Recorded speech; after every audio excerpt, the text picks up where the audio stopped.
Mas o fato, Cauê, é que a gente conversava sobre, brevemente, né, resumidamente, sobre o que essa campanha do Fortaleza representa, né, para a região, sobre o que representa para o próprio Fortaleza, e aí você estava emendando sobre como a performance do Fortaleza diante do Cerro no segundo jogo, meio que amarra, né? Fica a sensação, amarra o que foi a campanha do Fortaleza, né? Fica a sensação de que o time poderia, de fato, ter ido além, mas acabou sendo vítima das próprias limitações, de erros que a gente vê sendo repetidos aí há bastante tempo. Então, feito esse resumo, Cauê, queria entregar a bola de volta para você seguir a sua linha de raciocínio e fazer a sua análise, meu irmão. Isso, Celcinho.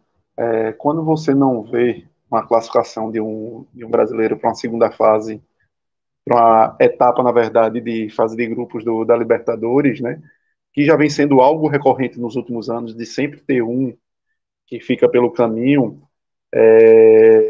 se você for olhar simplesmente pelo resultado em si e pela disparidade, que foi até um pouco que eu falei na semana passada, talvez a gente crave uma decepção, uma grande decepção. Porém, se a gente for ver, juntar os dois jogos e ver de alguma forma como foram esses confrontos e como Fortaleza, de alguma forma, tentou sair de lá com uma classificação e poderia ter saído se fosse mais eficiente num dos principais calos, eu acho, do Fortaleza esse ano, essa temporada, que é criar e não concluir, não definir o jogo para si. Talvez a história, o enredo da nossa conversa aqui tivesse sido de uma classificação histórica, repetindo a classificação histórica do Fortaleza na fase de grupos do ano passado da Libertadores, quando os resultados fora de casa foram o que garantiu que o clube seguisse adiante da competição. Então, hoje, o Fortaleza poderia ter revertido a derrota do jogo anterior, onde foi inferior que o Cerro, mas teve a oportunidade de fazer o gol e chegar com a vantagem para o jogo de hoje. E nesse jogo de hoje, onde talvez o Cerro, sentado no resultado e tudo, conseguisse imprimir um jogo onde o próprio Fortaleza não tivesse muita chance, um jogo catimbado, tudo, foi bem diferente até do que eu imaginava. Não houve, que foi o que a gente estava conversando na água suja, né? Não foi aquele jogo de Libertadores super guerreado, sul-americano, que muitas vezes a gente vê até no próprio Paraguai, onde o futebol, por vezes, não é o que chama atenção, e sim o confronto corpo a corpo dos jogadores e tal. E hoje não, foi um jogo aberto. É menos o jogo e mais o antijogo, né? Exatamente. Aquele cai-cai, aquele tapa na cara, ou fingir o tapa na cara, que a gente teve até no momento do primeiro jogo, que Galhardo se assusta, né, com o cara se joga na área e, pô, o Galhardo nem encostou no cara. E a gente não viu no jogo de hoje. Hoje foi um jogo até aberto e que o Fortaleza poderia, logo no início, uma chance gigante. O, o Cerro poderia ter aberto o placar, mas João Ricardo fez uma defesa sensacional. E logo depois, porque tinha Galhardo, né? enfia uma bola para o Luceiro de peixinho ali, da cabeça de Jean, outra partida sensacional de Jean, e no rebote Galhardo perde aquele gol e é aquela ducha de água fria. Mas esse lance, para não entrar tanto no jogo, né, que mais à frente eu acho que a gente vai entrar, é só para ilustrar um pouco como a classificação passou por momentos de ser algo palpável, de ser algo real. Então, quando você vê que o cenário poderia ser outro agora da nossa conversa, a gente não pode construir toda essa passagem do Fortaleza na Libertadores desse ano como uma decepção, Uhum. de que mais um brasileiro que tem um orçamento talvez bem superior do que um time paraguaio, só que um time paraguaio com 44 participações em Libertadores. Então, não tem como, foi uma participação digna. Eu acho que o Fortaleza fez uma participação digna, poderia ter avançado, poderia, e fica de aprendizado, de ser mais calejado nessa. A segunda participação do Fortaleza é a primeira vez que um clube do Nordeste tem 2 participações consecutivas em Libertadores. Então, são experiências que talvez o Fortaleza precise ter para ser ainda mais forte e para formar nesta temporada uma base mais consolidada para ter resultados importantes, para que não passe sufoco nesta temporada, como foi na temporada passada no Brasileiro, para que consiga fazer um ano talvez mais linear por cima, até porque tem um elenco mais robusto, e algumas lições também tirar de algumas peças que, infelizmente, deixaram a desejar. E que meio que Durante aí limitam a performance do Fortaleza, né? Meio que limitam, Exatamente. consequentemente, também as aspirações do Fortaleza, sabe? Eu acho que isso é um aspecto Exato. importante, sabe? Não dá, por exemplo, para pensar numa gratidão pelo Tite de anos anteriores e ele continuar, em alguns Entregando. momentos, não entregando e sendo uma peça que destoa. No primeiro gol, ele sai para dar um bote ali no meio, quase como se fosse um volante. Que, pô, na hora, antes do gol sair, já me assustou. O que o Tite está fazendo ali? E aí termina que meio que a jogada se conduz, só ficam os dois zagueiros, só fica Brites e Benevenuto no meio da área e aquele rombo na entrada da área que é onde justamente Carrizo chega. E que se talvez tivesse mais um jogador ali, aquele rebote não teria ficado com o jogador do Cerro. Como também outra peça que termina sendo frágil quando você começa a entrar no patamar superior é Romarinho.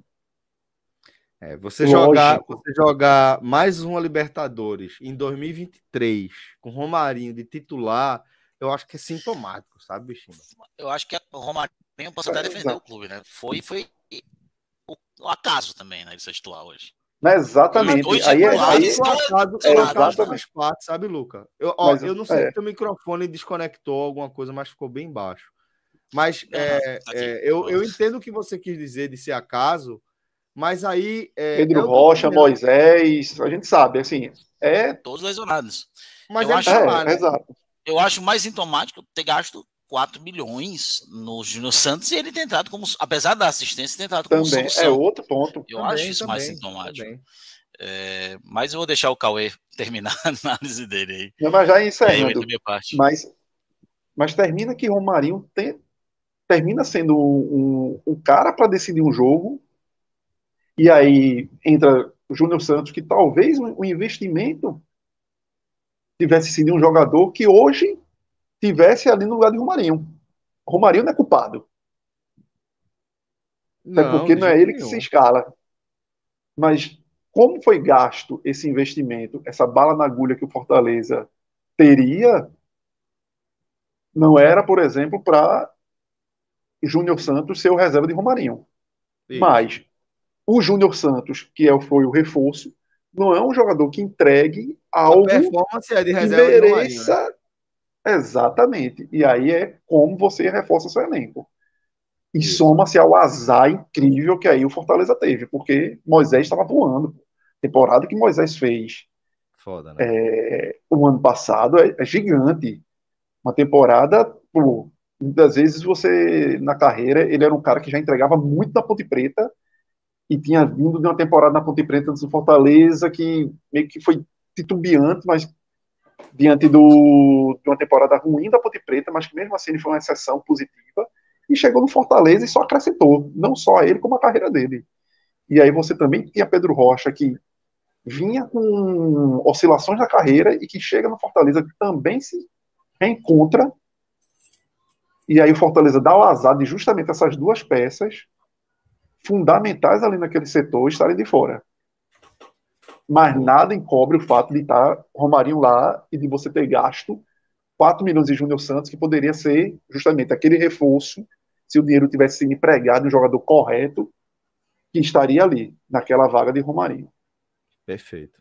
Ó, a gente, para quem está acompanhando a gente ao vivo, tá? Vou estar falando obviedade, mas estamos também contando agora com as companhias, gratas companhias do meu caríssimo Tiago Minhoca e também do meu irmão, o maestro Cássio Zirpoli, tá?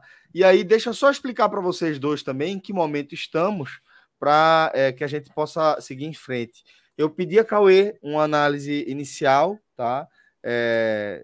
Que abarcasse, que resumisse o que foi a campanha do Fortaleza até aqui na Libertadores, fazendo um link aí com o que foi essa última participação do Fortaleza, justamente no jogo de volta com o Cerro. E aí eu vou pedir para Luca fazer a análise inicial dele e depois a gente segue. De repente, a gente já pode ou entrar no jogo, ou, se o Maestro e Minhoca também quiserem, fazer também uma análise de abertura de ambos. Explicado aí para todos os integrantes aqui do nosso debate. Vou seguir com o Luca Laprovítera. Luca, meu irmão, queria também a sua análise inicial, tá? Desse jogo de despedida do Fortaleza da edição 2023 da Liberta, meu irmão. Boa noite a todos, né? Para quem não está com a gente ao vivo, bom dia, boa tarde, boa noite, boa madrugada, onde você estiver assistindo a gente, ouvindo, né? Eu posso dizer que foi uma desclassificação de detalhes, né? Eu não gosto nem de entrar muito nesse tema, mas os detalhes foram muito determinantes, né?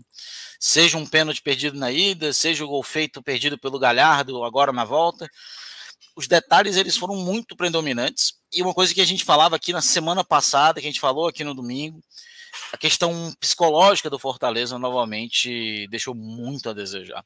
Não é de hoje, não é algo que era muito forte no ano passado e curiosamente esse ano está muito abaixo.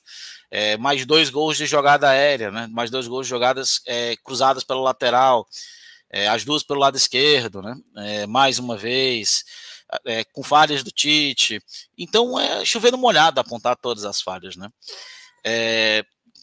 Quanto eu elogiei e acho o mercado que o Fortaleza fez em alguns sentidos muito bons. Vocês que estão agora vendo o Gagal em tela, aqui meio que de lado, espero que pelo menos esse não caia.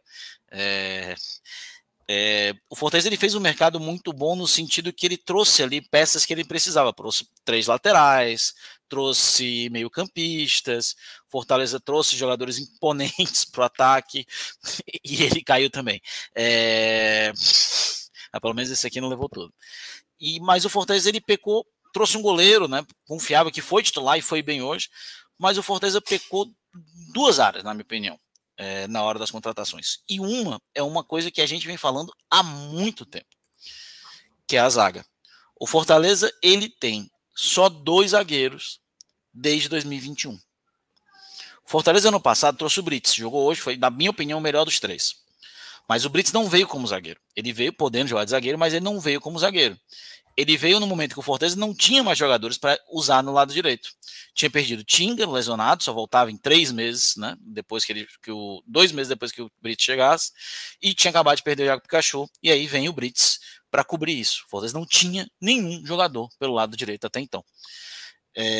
E os outros jogadores que trouxeram foi o Landázuri, né, que já foi embora, foi o Ceballos, apostas. O Fortaleza não trouxe jogador de defesa. O Fortaleza não fez uma contratação de defesa, tudo bem, não vou considerar aqui laterais, tudo bem? Mas zagueiros e volantes, o Fortaleza não fez uma contratação de zagueiro e volante nessa janela de começo de ano. O Fortaleza liberou, nessa janela de começo de ano, Ronald para o Cuiabá, concorrente direto. Fabrício Baiano foi liberado para jogar a Série B, tudo bem. Felipe, liberado, não estava sendo usado, mas foi liberado de graça para o Goiás. Jogador com quase 300 jogos pelo Fortaleza. E que, querendo ou não, é um jogador que difícil de se achar no mercado. Zagueiros, tudo bem, o Landázuri não é zagueiro, mas meio que fazia essa função às vezes. Voltou para a LDU, voltou para a Independiente Del Valle. E o Fortaleza não trouxe ninguém. Hoje a gente entrou em campo. Tudo bem que os volantes não fez muita diferença, mas já durante a temporada eu acho que vai. Eu acho que o time vai sentir a falta de volantes na temporada. O Fortaleza hoje só tem 4 volantes. Hoje o Fortaleza só tem Caio Alexandre, Hércules, que entrou ali mais aberto pela direita, só Zé Wellison e Lucas Sacha. O Fortaleza só tem 4 volantes. E na zaga, fora os 3 titulares de hoje, se tivesse que trocar, entrava o Ceballos. Outra opção seria o Abraão, um garoto também, que tem, sei lá, não tem 20 jogos direito no profissional, talvez, se tiver muita coisa. E no momento que teve chance esse ano, falhou. Fortaleza precisa urgentemente de zagueiro. E aqui eu acho que é muito sintomático, quando a gente fala de planejamento, quando o Fortaleza gasta 4 milhões no Júnior Santos, e o Fortaleza continua, quando hoje trocou, não tendo um jogador que pudesse fazer uma diferença na hora que ele entrou. Ele não é esse jogador, apesar da assistência. Fortaleza não tem hoje um zagueiro pela esquerda confiável. Então, já não é de hoje. A gente fala da história do Tite, mas eu vou ser muito sincero aqui com você, Celso. O Tite, fora um pequeno corte de 2022 e o primeiro turno de 2021, foi um zagueiro que muitas vezes foi muito mal pelo Fortaleza. Muito mal, não é só mal, não. Muito mal. O Tite foi um dos piores jogadores do Fortaleza no segundo turno de 2021. Na campanha do ano passado, quando o Fortaleza foi para a lanterna, ele foi um dos piores jogadores também desse momento. Esse ano é um dos jogadores que mais vem abaixo. Então, os recortes de bons momentos do Tite são muito curtos. Muito curtos. Eu acho que ele tem um prestígio que pelo menos o futebol dele não entregou até hoje. Ele começa, eu acho que ele começa no Internacional, depois ele pinta aqui no Náutico, naquela leva que veio com o Derlei e tudo. Depois ele vai para o Bahia. Não sei se ele chegou aí para o Vasco, se eu não me engano. Aí vai pelo Bahia, depois vai para a Turquia e aí ele volta pro Fortaleza, né? A volta dele ao Brasil é pro Fortaleza, né? No próprio Bahia, exatamente. Ele não era um titular assim. Não era unanimidade, né? Não era unanimidade, porque Tite é um cara, assim, é um jogador muito do porte físico. Precisa estar bem fisicamente, aquele cara que é liderança. E o problema é isso, que às vezes o cara que é liderança ganha espaço, né? Que é o cara que grita, é o cara que de alguma forma... Não. Pois é, infelizmente é a voz do treinador dentro de campo. Então essas figuras terminam muitas das vezes ganhando espaço e se perpetuando em alguns clubes. E, infelizmente, Tite é um jogador que há muito tempo que não tem uma entrega, sobretudo para você imaginar ser o titular de um time na Libertadores. Isso. De novo. Então, vamos dizer que no acaso do destino e que não foi, o Fortaleza chegou na Libertadores, não foi, que é o segundo ano consecutivo que o Fortaleza trabalha para conquistar isso. O Fortaleza tem que ter corrigido. Concordo. Para numa segunda oportunidade, não tá com o Tite lá. Porque é um cara experiente, brigador, tal. Beleza. Tem um cara no elenco, mas que ele não seja titular, e que mesmo assim não deve ser um salário baixo que compense. Então, assim, o Fortaleza teve os recados, teve os avisos, e não corrigiu. Então a sensação, Cauê, é que o Fortaleza teve tudo isso que você falou, viu os sintomas, né? Teve tempo, né? Teve espaço e não deu profundidade ao elenco, porque o que eu sinto do Fortaleza é isso, é que falta profundidade ao elenco e eu acho que ele é crítico aí, essa falta de profundidade é crítica em alguns pontos, né? Em nível em quantidade, como o Luca me colocou, porque chega um momento que não é só você não tem uma opção qualificada no banco para botar. Você não tem que botar. Vai botar o menino, né? Lá. Aí ela vai improvisar, ela vai fazer toda uma mexida na configuração do time. Então, assim, realmente faltou o Fortaleza, por mais que o Fortaleza tenha sido muito assertivo desde o ano passado, da janela do meio do ano, nas contratações que fez, mas talvez precisasse ter um olhar mais direcionado para esse setor do miolo de zaga. Uhum. Bom, deixa eu ouvir agora Thiago Minhoca. Meu irmão, queria ouvir também aí, velho, a sua análise inicial, tá? Desse Fortaleza e Cerro. Se você também quiser, dentro dessa sua análise, entrar em questões de jogo, fica à vontade e a gente vai seguindo. Celso, boa noite. Cássio, Cauê, Luca e todo mundo está acompanhando. Eu vejo que o Fortaleza, nesse começo de temporada, né, a gente comentou aqui da outra vez que tem uma certa semelhança com 2022, naquele começo, né, o Fortaleza sem estar totalmente ajustado, que muita gente dizia que era o tal do freio de mão puxado. E eu acho que alguns clubes precisam, não assim, para não parecer uma soberba, né? Temos um elenco, e eu acho que o Fortaleza, já discordando um pouco aí da opinião do Cauê, que ele chegou a mencionar que falta profundidade ao elenco, eu acho que em alguns setores. Eu acho que em outros fui eu que falei, acho que essa expressão fui eu que utilizei. Porque eu acho que o Fortaleza fez boas aquisições no mercado. A gente pode até discutir a quantidade de atletas, mas ao mesmo tempo, se você tem um elenco de 34 jogadores, que qualquer um desses jogadores é titular de uma Série A, eu não sei que é onde entra aquela parte, tipo, qual é a melhor maneira de você montar um elenco, dado que você tem condições financeiras. Você tenta mesclar com jovens, porque perceba, um jogador caro nem vai ser relacionado, entendeu? Olha a dificuldade, às vezes, de administrar um elenco que, teoricamente, a sua quarta, quinta opção, por exemplo, o Fortaleza hoje está sem o Moisés e sem o Pedro Rocha. Se eles voltam, o Pedro Rocha vai demorar mais tempo, o Moisés já está para voltar. Alguém vai sobrar. É o Romarinho que vai sobrar, é o Júnior Santos que vai sobrar. São jogadores que recebem uma boa quantidade. Fortaleza paga muito bem, honra exatamente isso. Mas aí você precisa administrar também essa questão do elenco. Então, não acho que a questão seja a profundidade especificamente do elenco, embora, que aí eu já pegando que tanto o Cauê como o Luca mencionaram, em alguns setores, para mim, foi o ponto mais grave, né?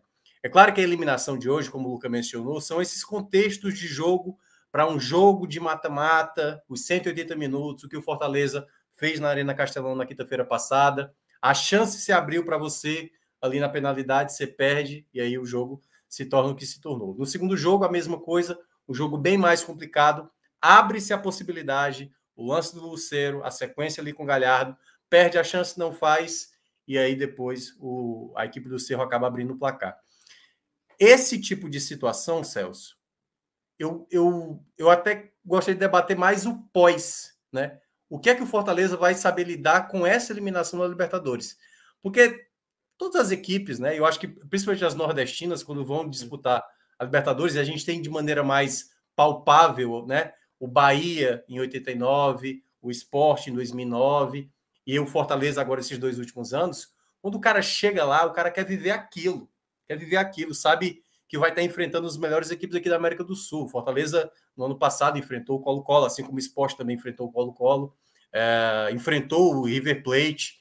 Eu acho que para quem foi na Arena Castelão acompanhar aquele Fortaleza e River Plate, Fortaleza empatou, mas foi um jogo absurdo do Fortaleza, foi melhor, e isso está gravado na história do clube, do torcedor que foi ao estádio. Então, essa experiência dava para perceber, até mesmo no comentário, tipo assim, não, e a gente, quando chegar na fase de grupos, pode pegar um time brasileiro, pode ser Flamengo, pode ser Palmeiras, mas para isso a realidade tem que acontecer. E o grande problema do Fortaleza, nesses 180 minutos contra o Cerro, foi a falta de aproveitar essas janelas, porque, e aí é um problema que eu digo do começo da temporada, essa passagem do Fortaleza nessa fase preliminar da Libertadores, ela está atrelada a esse começo claudicante do Fortaleza, porque até mesmo eu fiz muita ressalva daquele jogo do Bahia, porque talvez o jogo do Bahia tenha sido o jogo mais, dentre os relevantes que o Fortaleza já enfrentou na rodada, o saldo mais positivo. Só que entra nessa equação da avaliação daquele bom jogo do Fortaleza o contexto do Bahia. A gente não pode esquecer isso. Que o Bahia está vivendo, né, o começo de pior possível de uma temporada em muitos anos, né, e tendo muito investimento. Então, aquele contexto, quando você tira o jogo do Bahia, você vê que tem muita partida abaixo do que esse elenco é capaz. E do que o Vojvoda é capaz de montar como equipe. Então, eu acho que o grande problema é esse. E aí vai já falando do que pode vir pela frente, o Fortaleza vai ter que dar respostas imediatas. O Fortaleza vai ter o duelo contra o Ferroviário no domingo, e se for eliminado pelo Ferroviário, já se torna um efeito pressão maior e vai começar a ter uma relação de contestações com o atual elenco, que aí volto a falar e vou falar até de maneira antecipada. O elenco está bem montado, certo? Com ressalvas no sistema defensivo, como o Luque e o Cauê mencionaram.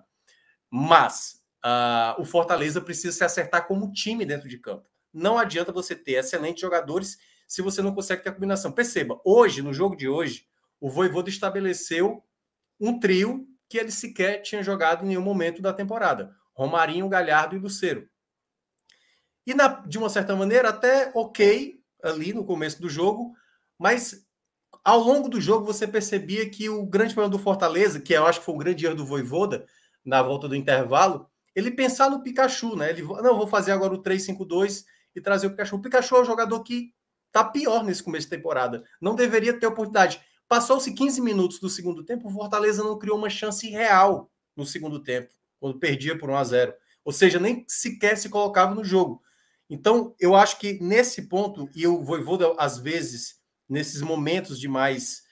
quando o time não está respondendo, às vezes ele está insistindo em jogador que não está bem. Foi assim no ano passado, com o Tite, todo jogo falhando e tal. Agora com o Pikachu, que não está bem. E eu acho que dá para ter um tempo. Por exemplo, o Tinga talvez fosse titular hoje, e não o Brits, se o Tinga tivesse à disposição e não tivesse machucado. E ainda juntou esse fator. O Dudu, que seria o reserva imediato, também se lesiona. Né? O Pacheco não se adaptou ainda a esse novo formato do Vojvoda. Aí vai elencando.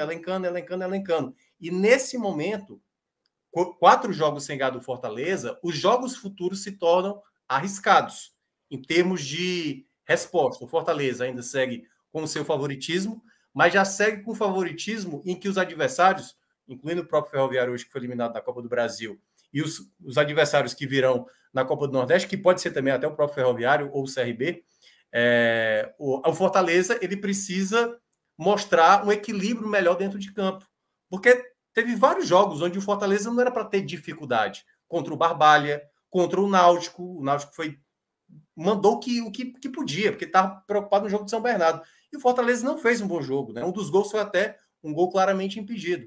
Então, esse tipo de desempenho é o que gera dúvida nesse, por enquanto, curto prazo, certo? Porque a gente não pode ainda projetar o que vai ser a Sul-Americana e a própria Série A, até porque a Série A também vai ser mais pesada, porque dá tempo, né, de lidar com isso. Mas, em meio a isso, o Fortaleza, no ano passado, sem jogar bem, conseguiu garantir título de Copa do Nordeste e Campeonato Cearense.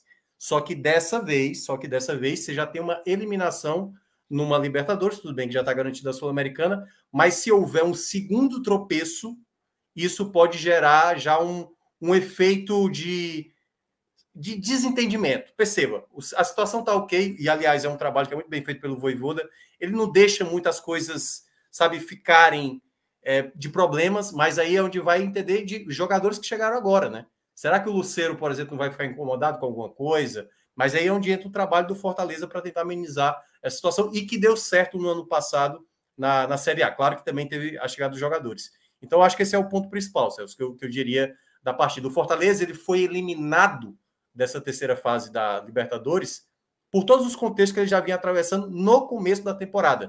Não foi exclusivamente da Libertadores. A gente vê isso no Campeonato Cearense, a gente vê isso na Copa do Nordeste, e o Fortaleza, até agora, não conseguiu corresponder esse investimento que foi feito do que foi feito, por exemplo, naquela segunda janela de 2022, que aí os encaixes já foram de maneira imediata, e que é raro acontecer, é bom lembrar. Mas nesse caso, até agora, o Fortaleza ainda não se estabeleceu no nível que se espera dele.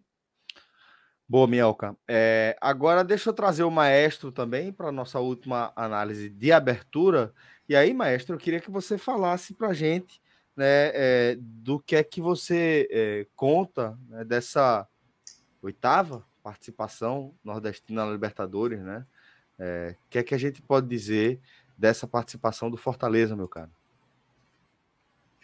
Fala, Celso, Cauê, Luca, Thiago, a galera que está acompanhando a gente aqui. Eu imaginava que o Fortaleza, Celso, pudesse ir mais longe nessa campanha. Tinha um time com mais de 40 participações do outro lado, que jogaria a volta. Isso já era sabido desde a hora do sorteio, pela questão que a decisão seria lá em Assunção, no General Pablo Rojas, estádio bonito, inclusive, estádio novo do Cerro Porteño. Tinha essa dificuldade. Mas a Minhoca tinha até falado no jogo passado, quando a gente... sobre aquela partida. O elenco do Fortaleza era bem melhor, porque se você pegasse o time do Cerro detalhe, eu gostei da primeira partida do Cerro, mais no Castelão do que a de hoje.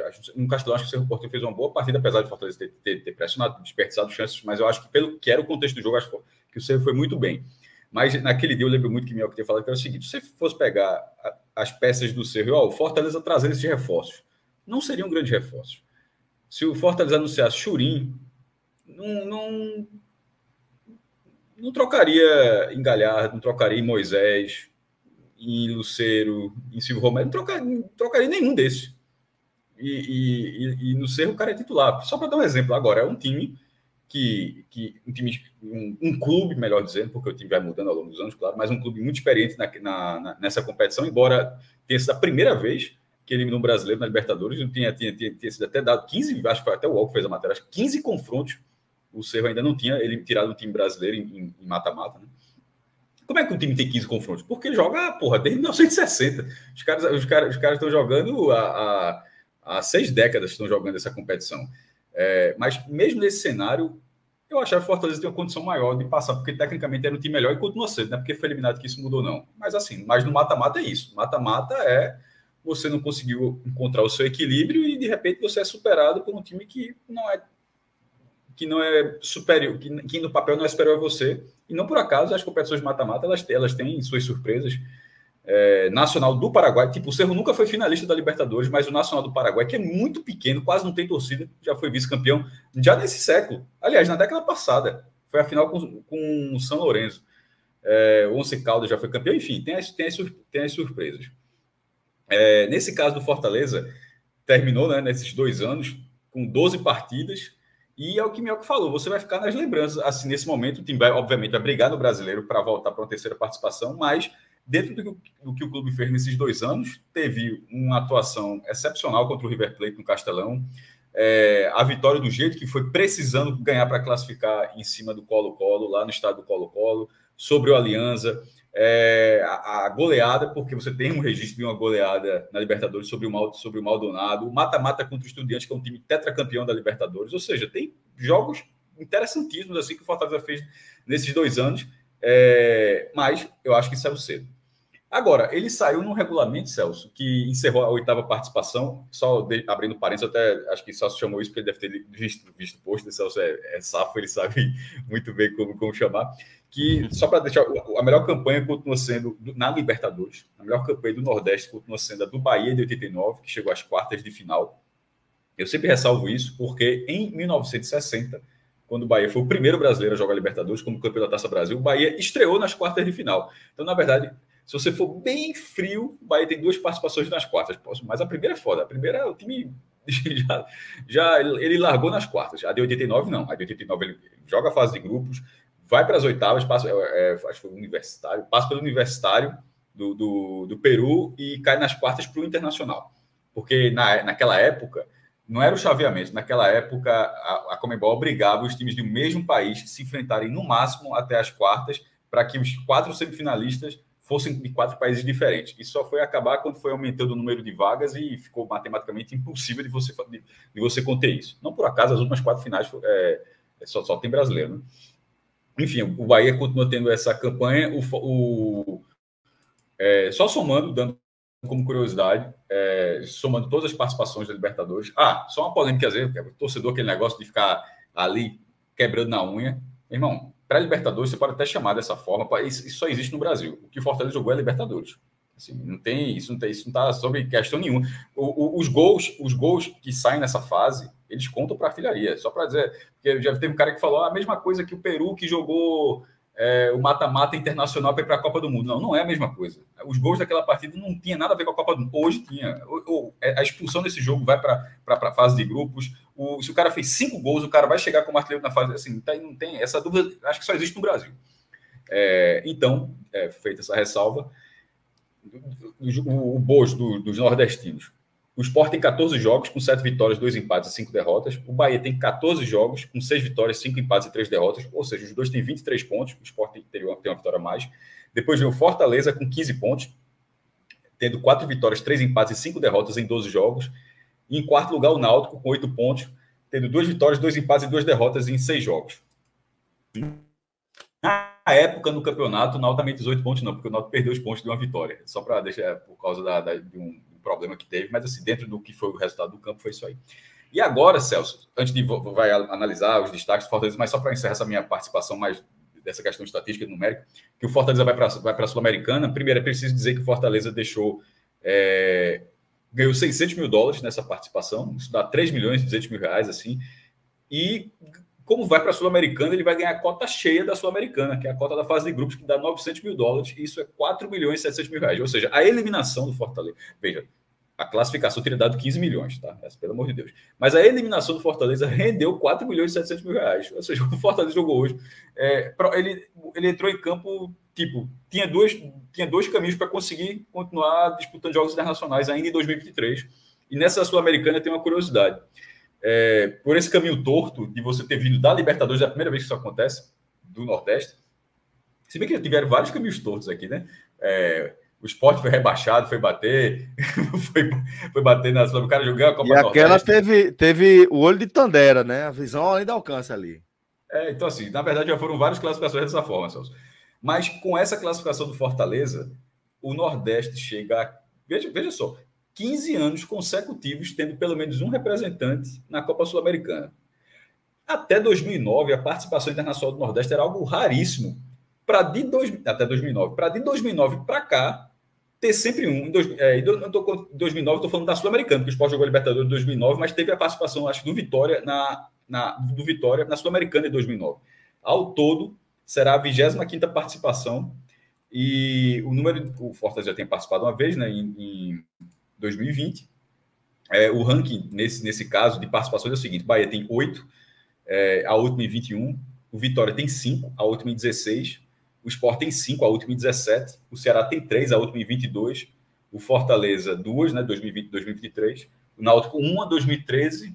E o Santa Cruz, 1 em 2016. Em 2013, o Nordeste chegou a ter 4 times, mas era naquela fase que o Brasil colocava uns 12, sei lá quantos, 8 times, era uma avacalhação. E a primeira fase era regionalizada, ou seja, os confrontos eram nacionais. Nesse caso, o Fortaleza ele repete o do Ceará no passado, que é entrando na fase de grupos. Inclusive, o desempenho do Ceará no passado mostra o tanto que o Fortaleza pode fazer nessa Sul-Americana. Porque o Ceará do ano passado, que acabou rebaixado na primeira divisão, venceu os 6 jogos da fase de grupos. Claro que vai ter o sorteio.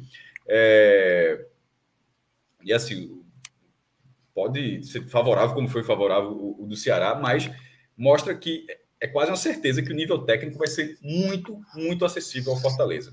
Então... E ao contrário do ano passado, que só o primeiro colocado passava, dessa vez o segundo vai passar também, tá? Ele vai passar e vai fazer um play-off contra o terceiro lugar da fase de grupos da Libertadores. Ou seja, vai ser na Liga Europa. Uma Liga, tipo Liga Europa. Ou seja, o mata-mata da Sul-Americana até ano passado, ele era assim, fase de grupos, oitavas. Agora vai ser assim, continua tendo a fase de grupos, o líder vai para as oitavas e o segundo vai para 16 avos de final, que é esse play-off. O que a Conference faz na Europa. E tem um dado interessante, Cássio, que quando o Vitória jogou a Sul-Americana em 2009 e o Sport a Libertadores em 2009, eram 10 anos sem um time nordestino em qualquer competição sul-americana. É muito raro. O último tinha sido o CSA, o vice-campeão da Conmebol contra o Talheres. E veja só, e naqueles anos foram, na verdade, foram 3 anos seguidos que os campeões regionais. Porque a vaga havia a Copa do Nordeste. Em 97 foi o Vitória, foi lá pelo Lanús. Aí em 98 o América de Natal. E o Sampaio pela Copa Norte. Isso, é isso que eu ia dizer. Justamente, o jogo foi América de Natal e Sampaio, inclusive, porque acho que foi exatamente esse jogo. Porque o Sampaio se classificou como, nessa época para a CBF, Maranhão e Piauí eram da região norte. Era um absurdo. Maranhão e Piauí eram da região norte. E só mudou em 2015, que aí a Copa do Nordeste virou o Nordeste completo. E 99 o CCA. Então, como eu falei, era muito raro e o Luca lembrou bem. Ou seja, foram 10 anos e depois desses 10 anos engatou aí 15 anos seguidos de Sula, com 3, além das 3 Libertadores, né? A do Sport em 2009 e a do Fortaleza em 2022 2003. Então, mudou muito. Então, assim como o Fortaleza fez esses jogos internacionais nesses últimos anos, inclusive em próprio 2020, quando jogou com o Independiente, o maior campeão da Libertadores, continuará.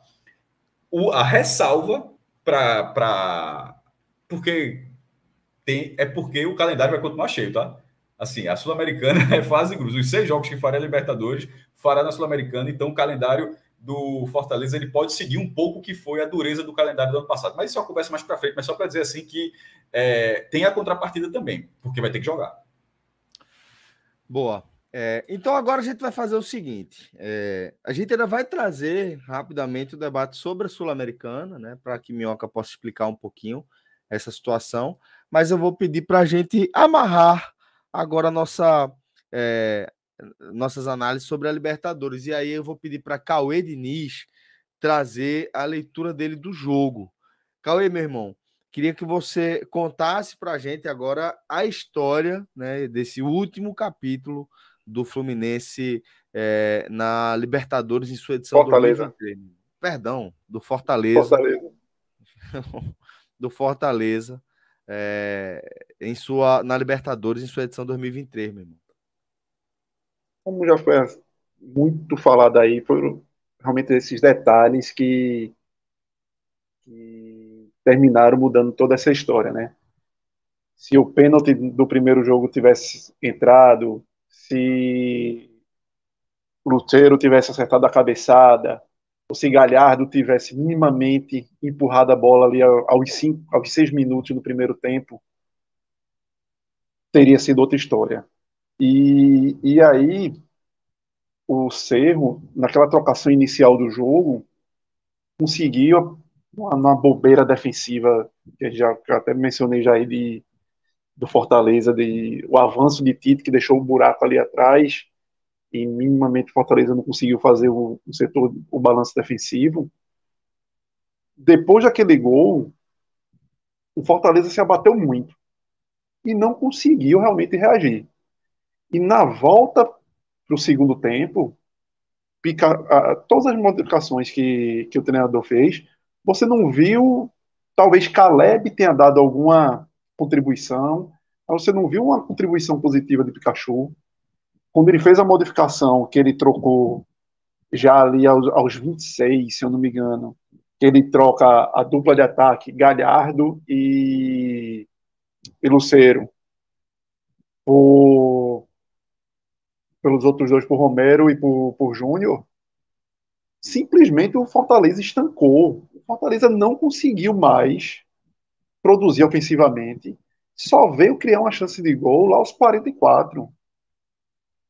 Então hoje as peças não contribuíram, quem entrou não contribuiu, e talvez até as escolhas de Vojvoda, ao meu ver, eu não teria feito, por exemplo, eu não teria colocado o Romero em campo.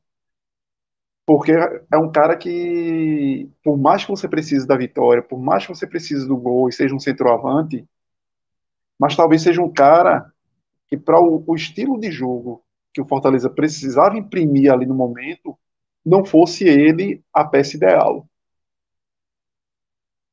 E Galhardo ali, de alguma forma, chega a ser o cara, que é quando a gente chegar os destaques negativos, que simplesmente, se você achar quem poderia ter decidido esse confronto e colocado a Fortaleza na fase de grupos, esse cara foi Galhardo. Por mais que Jean tenha tido uma segunda partida bastante ok, na primeira foi sensacional, mas foram bolas nas quais era muito mais pro atacante. E aí Galhardo, de novo, foi o cara que não resolveu a parada. E aí, como eu falei, fica muito como lição na primeira intervenção, como para o ano do Fortaleza, de que essas questões sejam resolvidas, que o Fortaleza, que tanto cria várias vezes em seus jogos, consiga matar os jogos, consiga realmente o que produz em oportunidades ofensivas, mate seus jogos, até porque muitas das vezes, como o Bioca também colocou, não é uma equipe que consegue ter um futebol vistoso, um futebol que realmente passe por cima dos adversários. Mas como nesse primeiro contexto de ano, nesse primeiro trimestre de ano, pelo calendário termina pegando equipes, lógico, com exceções, mas equipes menores e inferiores tecnicamente, então é natural que seja superior a essas equipes, e até em volume de jogo e em chances. mas o Fortaleza precisa matar seus jogos. Fortaleza precisa, não tem porquê o Fortaleza ter deixado para resolver com o Deportivo Maldonado somente quase aos 40 do segundo tempo, tendo um placar de 1-0 magro, podendo tomar. Lógico, o Deportivo Maldonado mal chegou, mas poderia ter chegado ao acaso. E isso é muito da campanha do Fortaleza nesse ano. E que já tinha sido um pouco no passado, desse meio que jogar por gasto, meio que não está se encontrando, na verdade, no que já era, ou de alguma forma está se encontrando. A gente tem que dar os descontos, tem que dar das peças que não se tem. Você, lógico, Moisés, pelo que fez ano passado, esse ano seria fundamental, poderia estar destoando muito positivamente e ter contribuído muito para a classificação da equipe à fase seguinte da Libertadores. Pedro Rocha também, não tem o Tinga lá atrás, mas são recados que o Fortaleza vem tendo, que já teve no ano passado, e que para ter um ano mais tranquilo, mais linear positivamente, vai ser necessário esses ajustes, para não sofrer e de novo não entrar certos cheques ao comando de Vojvoda que são desnecessários. Mas o Fortaleza precisa se precaver para sofrer menos e consolidar esse seu crescimento enquanto clube.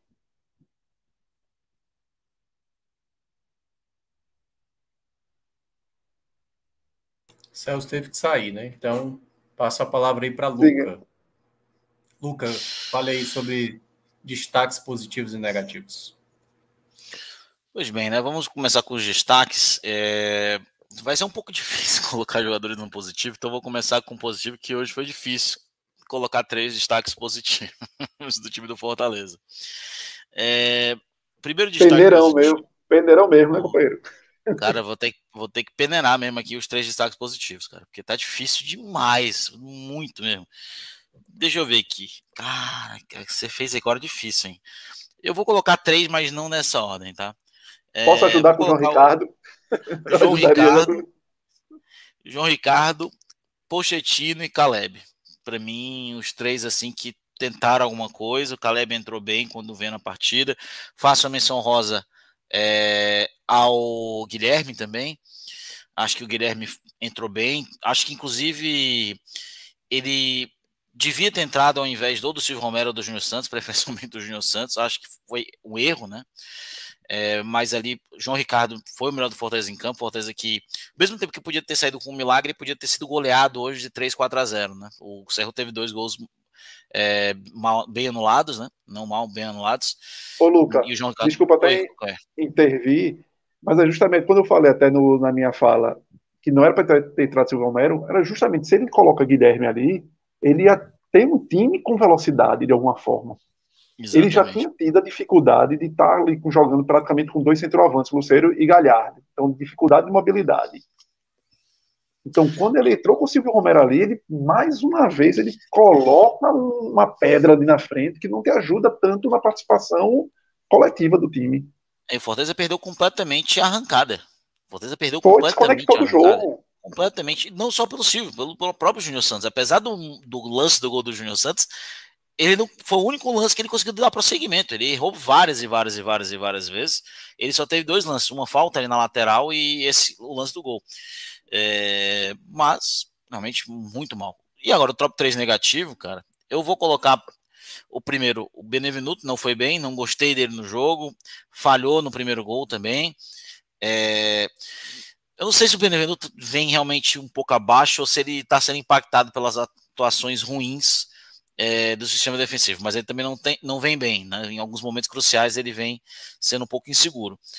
O Galhardo eu colocarei ele em pior, só não vou colocar o Galhardo em pior hoje, porque o jogo do Tite foi assombrosamente ruim. Muito. Ele erra no primeiro gol. Eu não vou dizer que ele errou no segundo gol, foi uma falha coletiva, né? Mas ele teve um momento ali, estava 2-0, que ele recua uma bola para o João Ricardo, que eu achei surreal aquilo ali. Os botes desnecessários. E, cara, vamos colocar aqui, né? Todos os gols que o Fortaleza levou do Cerro Porteño vieram do lado esquerdo. Todos. Não é coincidência. Não é coincidência. Gol do ABC, lado esquerdo. Gol do Ceará, lado esquerdo. Então, não é coincidência as atuações ruins, o espaço que o Tite vem deixando.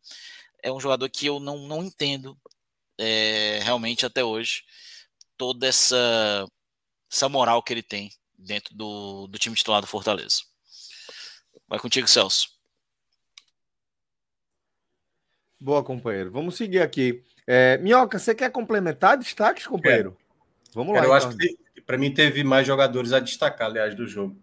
O meu pódio positivo, eu vou elencar o Crispim. O Crispim teve muita entrega. Eu cometi uma falha já no finalzinho do jogo, recuou uma bola que gerou uma possibilidade ali para o Cerro Porteño. E até para explicar um pouco o contexto que o Cauê mencionou, a entrada do Romero, eu já acho que era o Vojvoda pensando no jogo do final de semana. Assim. 2-0 e o Fortaleza não mostrava nenhuma reação.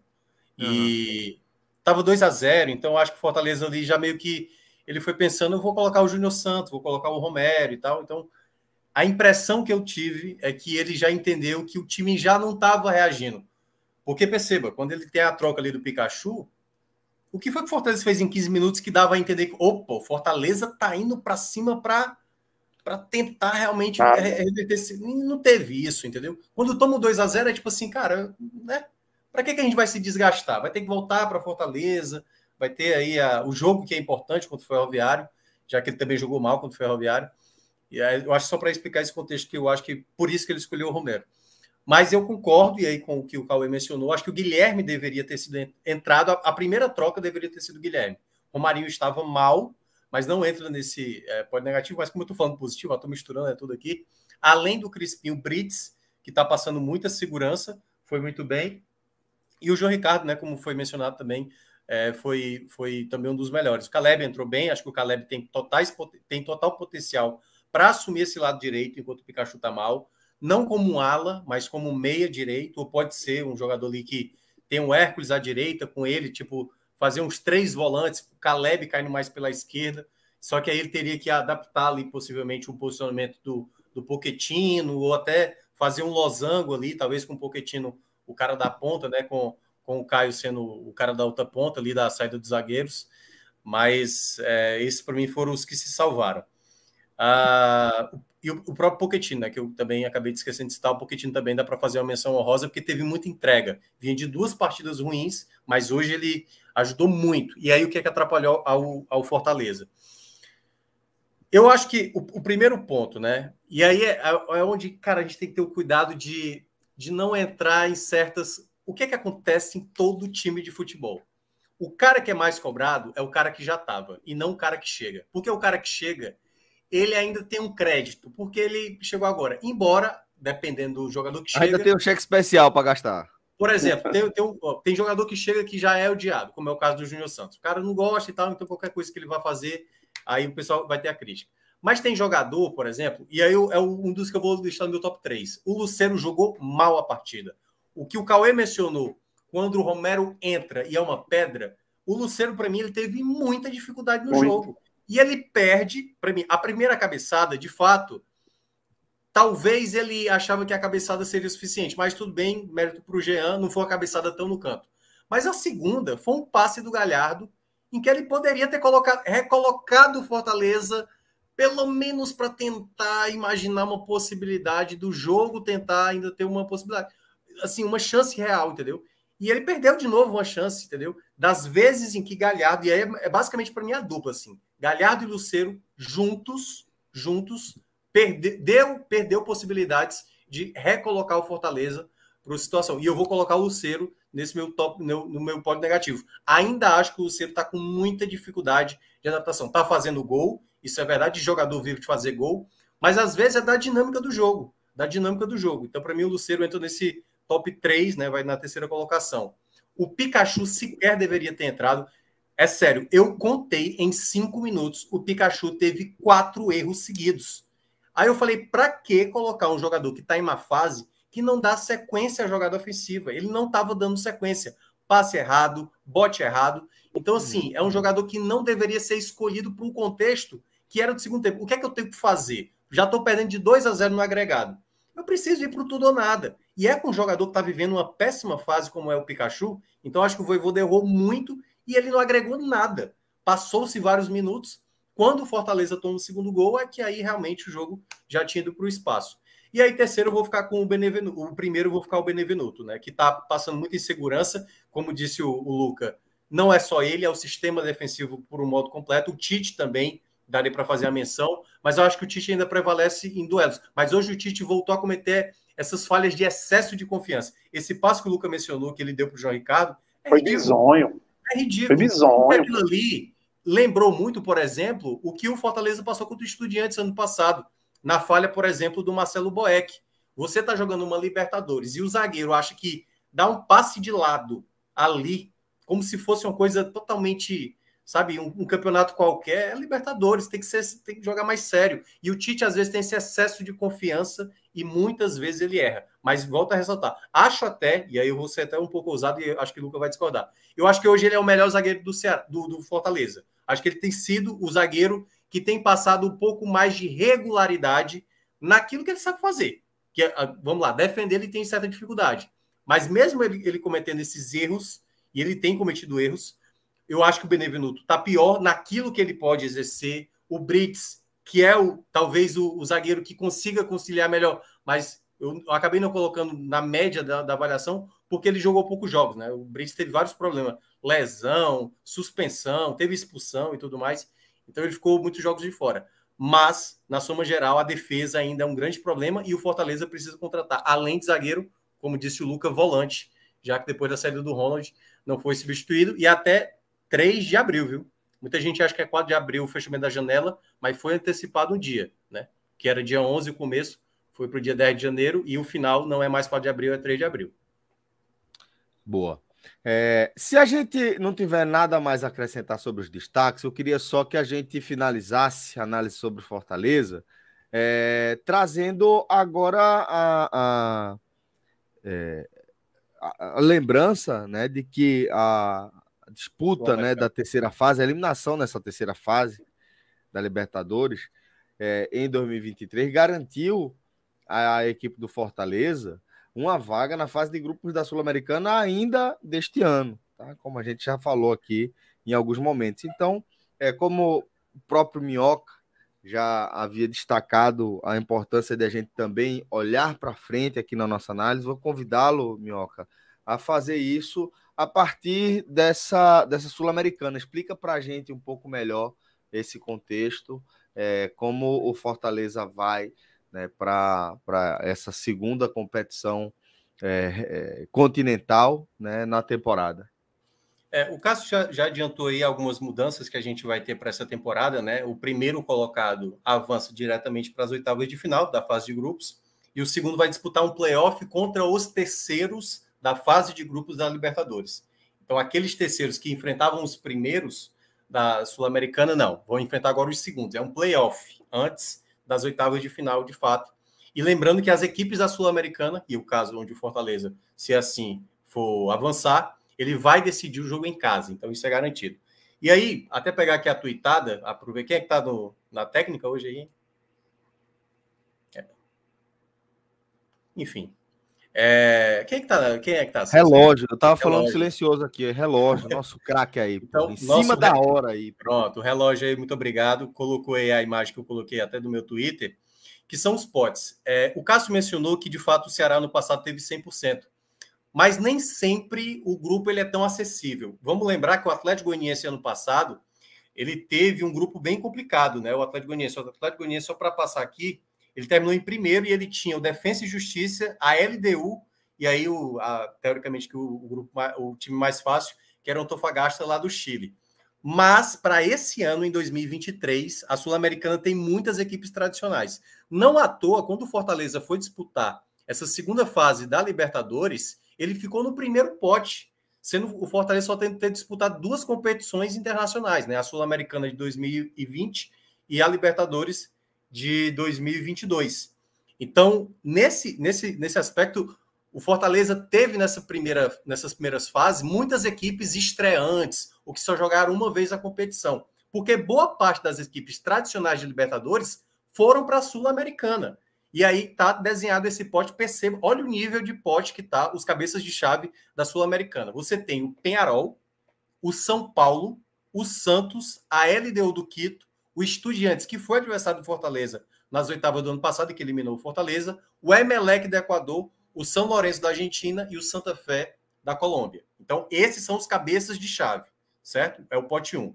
No segundo pote, Defensa e Justiça, a qual o próprio Vojvoda já treinou, Guarani do Paraguai, Red Bull Bragantino, Universitário do Peru, Tolima da Colômbia, Botafogo aqui do Brasil, News Old Boys da Argentina e o Palestino do Chile. Aí já começa o pote 3 a ficar aquele desenho mais acessível, né? Oriente Petroleiro da Bolívia, Estudiantes de Mérida da Venezuela, Danúbio do Uruguai, Tigre da Argentina, América Mineiro do Brasil, Blumen da Bolívia, Goiás do Butinho, se o Butinho resistir até lá, e Serra Valerro do Peru, fechando aí o pote 3. E no último pote...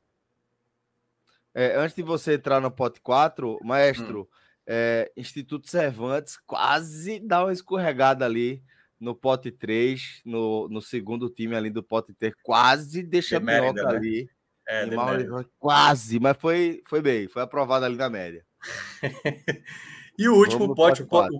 O pote 4, né, fechando aí com o Audax Italiano do Chile, Gimnasia e Esgrima da Argentina, o Puerto Cabello da Venezuela e o Taquari do Paraguai. E as 4, e aí é bom lembrar, as equipes que disputaram a fase 3 da Libertadores, se ela passasse para a Libertadores ou se ela ficasse para a Sul-Americana, não é o ranking que conta. Aí é a vaga da fase preliminar, dessa fase antes da fase de grupos. Então, por mais que fosse o Atlético Mineiro aí, o Atlético Mineiro não ia saltar no pote para ser possivelmente o cabeça de chave. Não, ele iria para o pote 4, como ele vai ser o pote 4 lá na Libertadores. E aí, Magallanes do Chile, Milionários da Colômbia, Fortaleza e Huracão, os 4 eliminados dessa fase 3, entram nesse pote 4. Então, dado esse desenho, eu vejo que dá para ainda ter um grupo complicado. Se você olha, e é bom lembrar, tem um outro detalhe, como o Fortaleza também vem dessa terceira fase, ele não tem aquela coisa do não pode enfrentar o time brasileiro, ele pode enfrentar, diferentemente do ano passado. Quando você já entra direto na fase de grupos, como foi o Fortaleza ano passado, você fica impedido de pegar uma equipe brasileira. Mas se você entra vindo da terceira fase da Libertadores, seja na Sul-Americana ou na própria Libertadores, né, na Sul-Americana ou na Libertadores, aí já não tem mais essa restrição. Ou seja, ele pode enfrentar o São Paulo, o Santos, o Red Bull Bragantino, Botafogo, o Goiás e o América Mineiro, que são equipes que vão estar ali disputando. O outro detalhe também, antes da gente analisar e até comentar um pouco do que vocês acham do que seria um grupo complicado do Fortaleza e um grupo mais tranquilo. Já sabe a sequência dos jogos do Fortaleza. É igual a do ano passado. Começa em casa, jogando contra o cabeça de chave, que é exatamente está nesse pote 1. Depois joga fora de casa contra a equipe, acho que o segundo jogo foi contra... Não, a estreia contra o pote 2. Depois é o cabeça de chave fora. Então pronto. Então é essa sequência. Primeiramente é o pote 2 em casa, que vai ser. Depois o pote 1, que é o cabeça de chave, na segunda rodada fora de casa. Depois mais 2 jogos em casa. Pote 3. Pote 3 e o pote 1. Depois o pote 1. Aí termina com o pote 3 jogando fora de casa. E a última rodada fechando contra a equipe que ele estreou, né? Que é a equipe do pote 2. Então a sequência é casa, fora, casa, casa, fora, fora, que é eu acho uma bizarrice da Conmebol. Ela prioriza que a equipe que é cabeça de chave termine as 2 últimas rodadas jogando como mandante e a equipe do pote 4 joga como visitante. Eu acho que é um desequilíbrio aí, poderia fazer casa fora para não ter nenhum tipo de favorecimento. Boa, aí fica a opinião da galera. Eu acho bizarro o time que vem da Libertadores ir pro pote 4. Eu acho meio bizarro também, mas como é bom, né? Como é bom. Mas o que é que tu acha que seria um grupo complicado? Cara, eu podendo colocar brasileiro, viu? Eu acho o pote 1 não tem ninguém bobo aí no pote 1, né? São 8 times bem fortes, assim, no sentido de tradicionais. Talvez ali os menos tradicionais sejam o Emelec e o Santa Fé, mas o Santa Fé é um time que nos últimos anos sempre fez boas campanhas, foi finalista continental, né, em 2016 na Libertadores. O Emelec é sempre muito difícil de jogar lá, time chato, o futebol equatoriano está em crescimento. Eu não consigo olhar assim, cara, e ver grupos realmente, posso dizer, fáceis, né? Eu acho muito equilibrado, né? É claro que tem times ali como o Santos, que vem em uma fase, né? Não se classificou no Paulista, o São Paulo, que caiu para Água Santa, está em crise também, para falar dos brasileiros, Estudiantes, que vem cambaleando nos últimos anos, apesar da eliminação ano passado, mas é muito difícil, cara. É muito difícil. Times tradicionais, times muito mais acostumados a jogar esse tipo de competição do que o Fortaleza, né? Se a gente for olhar assim os potes, né? Eu só vejo times ali mais ou menos assim tranquilos quando eu chego no pote 3. Até então, não vejo assim ninguém realmente muito acessível no sentido que a gente ficaria tranquilo, ou seria um jogo ali que o Fortaleza pudesse poupar em algum momento, não vejo. E ainda tem o América Mineiro, né, companheiro? Tem o América Mineiro, a partir do pote 3, né? E ainda, você pega um Tigre, um Danúbio. Só um detalhe, viu, Cauê? É o seguinte, o Fortaleza pode pegar time brasileiro, mas apenas um. Porque, obviamente, São Paulo e Santos, que são cabeça de chave, eles não podem pegar os outros brasileiros. Só pode pegar o Fortaleza, entendeu? Então não pode ter um grupo, por exemplo, com 3 brasileiros. O máximo é 2, Fortaleza e mais alguém, por exemplo, certo? E aí o que eu acho que seria o grupo pior para Fortaleza, assim, LDU, certo? Eu acho que a LDU ia ser muito chato. Jogar na altitude é muito chato. Aí eu colocaria Tolima, que eu acho que também tem uma altitude aí que é muito chatinha, ou Defensa e Justiça, e fechando com o América Mineiro. Esse, para mim, seria a composição do grupo mais pesada para o Fortaleza. Eu estava pensando por aí. Eu estava pensando justamente um grupo, vamos dizer, sem ser tão dramático assim, do azar. Mas pronto, um grupo com Emelec, Defensa e Justiça e Danúbio, já é um grupinho que você não vai fazer o que provavelmente o Ceará fez ano passado, né? De lavar a burra e ir para todo mundo. Eu acho que dá para o Defensa e Justiça e o Palestino, não? Eu acho que dá para amenizar, por exemplo, Fortaleza, o que seria bom para o Fortaleza, por exemplo, Santa Fé, beleza, vai ter, acho que uma altitudezinha ali, né? Mas pega um Palestino, seria bom, ou pegar o Universitário do Peru, talvez seria mais interessante.